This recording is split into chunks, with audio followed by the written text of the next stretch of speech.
అందరికీ నమస్తే అండి. పార్వతీ జయజమ్మ ఛానల్కు స్వాగతం. ఈరోజు హార్వెస్ట్ వీడియో అండి. ఈ టమాటోలు ఈరోజు ఇంత బాగా ఉండడానికి, ఇన్ని కాయలు రావడానికి కాస్త వర్షాలు పడగానే మ్యాజిక్ లాగా ఈ కాయలు రాలేదండి. ఇవి నేను ఎప్పుడు పెట్టాను, ఇలా ఎలా వచ్చాయి, ఇంత ఫ్రెష్గా ఈ మొక్కలు ఇంత ఆరోగ్యంగా ఎలా ఉన్నాయో ఈరోజు మీకు చెప్పాలనుకుంటున్నానండి. ఏప్రిల్ నెలలో ఈ టమాటో నారు పోసి మెట్ల కింద నీడలో ఉంచి అవి కొంచెం పెద్దగా అయిన తర్వాత 2-3 టబ్బుల్లో వేసానండి. వాటికి ఎండ బాగా తగలకుండా షేడ్ కింద ఉంచాను. చాలా ఎండగా ఉన్నప్పుడు, వడగాళ్ళు వచ్చినప్పుడు దానిపైన ఒక గుడ్డ తడిపి వాటిపైన షేడ్ నెట్ పైన వేసి అలా కాపాడుకుంటూ వచ్చానండి. అవి చాలా హెల్తీగా ఉన్నాయి. ఇప్పుడు ఇంత బాగా కాసాయి అండి. వీటిని ఇప్పుడు హార్వెస్ట్ చేసి మీకు చూపిద్దాం అనుకుంటున్నాను. మనం వర్షాలు వచ్చిన తర్వాత నారు పోసి పెంచి వాటి కాయలు తీసుకోవాలి అంటే ఇంకా చాలా టైం పడుతుంది కదండి. అందుకే ముందుగానే నేను ఇలా చేశాను. ఇప్పుడు కొంచెం కొంచెం వర్షాలు పడుతూ కాస్త చల్లబడగానే ఇంకా హెల్తీగా అయిపోయి ఇంకా బాగా వస్తున్నాయి అండి. ఇలాగే నేను వంగనారు అలా ఇంకొన్ని మొక్కలు కూడా పెట్టాను. అవి కూడా రెడీ అవుతున్నాయండి. ఇంకా కొద్ది రోజుల్లోనే అవి కూడా కాయలు కాస్తాయి. వంగ చెట్లు అయితే పూత పూస్తోంది. అవి కూడా మీకు నెక్స్ట్ వీడియోలో చూపిస్తానండి. ఈరోజు మాత్రం ఈ టమాటోలు హార్వెస్ట్ చేసి మీకు చూపిస్తాను. ఇంత ఎండల్లో కూడా ఇలాగా కాయలు కోసుకోవడం చాలా చాలా సంతోషంగా ఉందండి.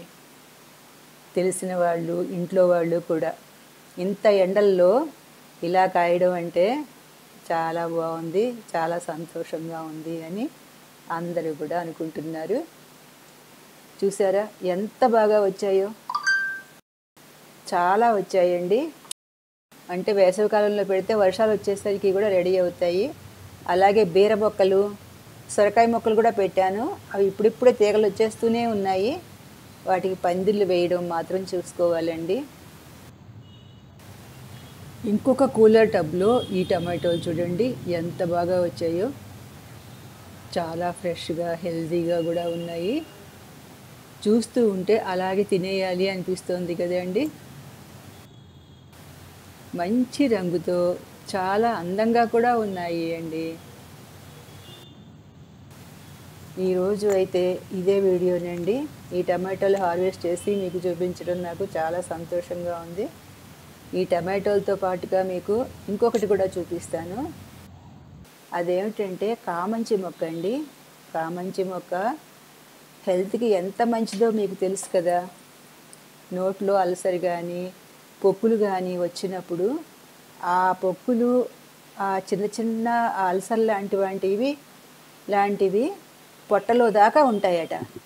ఈ కామంచి ఆకులు కూరలాగా చేసుకొని తిన్నా, కషాయంలాగా చేసుకున్నా, ఈ కామంచి పళ్ళు తిన్నా కూడా అవి తగ్గుతాయి అని ఆయుర్వేదంలో డాక్టర్ గారు కూడా చెప్పారండి. అది చాలా బాగా పనిచేస్తాయి. ఈ విషయం ఇప్పుడు తెలుసుకున్నది కాదు, మా అమ్మమ్మ వాళ్ళు కూడా చెప్తూ ఉండేవాళ్ళు. ఆ పళ్ళు అయితే చాలా వస్తున్నాయండి. చెట్లకి నీళ్లు పోస్తూ, తోట పనులు చేసుకుంటూ, మధ్య మధ్యలో ఆ కాయలు కోసుకుని తింటూ ఉంటే బాగా అనిపిస్తుంది.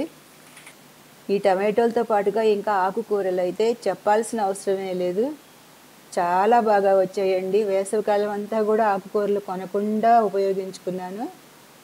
తరువాతి వీడియోలో ఆకుకూరలు ఎన్ని ఉన్నాయి అవన్నీ మీకు ఒకసారి చూపిస్తానండి. కొన్ని మెడిసినల్ చెట్లు కూడా ఉన్నాయి. కామంచి మొక్క పళ్ళు ఇలా ఉంటాయి. కామంచి మొక్కలు ఇవేనండి. ఇదో ఇలా నల్లగా ఉంటాయి. చిన్న మిరియాల కంటే కొంచెం పెద్ద సైజులో ఉంటాయండి. అవి హెల్త్కి చాలా చాలా మంచిదని చెప్పారు. ఆకులు వండుకోవచ్చు ఆకుకూరల్లాగా. ఈ పళ్ళు తింటారండి. చిన్నప్పుడు కూడా మేము ఆడుకునేటప్పుడు ఈ కామంచి పళ్ళు తింటూ ఉండేవాళ్ళము. ఇది చాలా మంచిది అని అప్పట్లోనే మా అమ్మ వాళ్ళు చెప్పేవారు.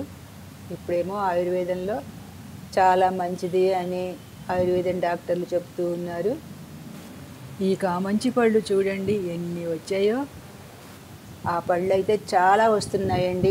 చెట్లకి నీళ్లు పోస్తూ తోట పనులు చేసుకుంటూ మధ్య మధ్యలో ఆ కాయలు కోసుకుని తింటూ ఉంటే బాగా అనిపిస్తుంది.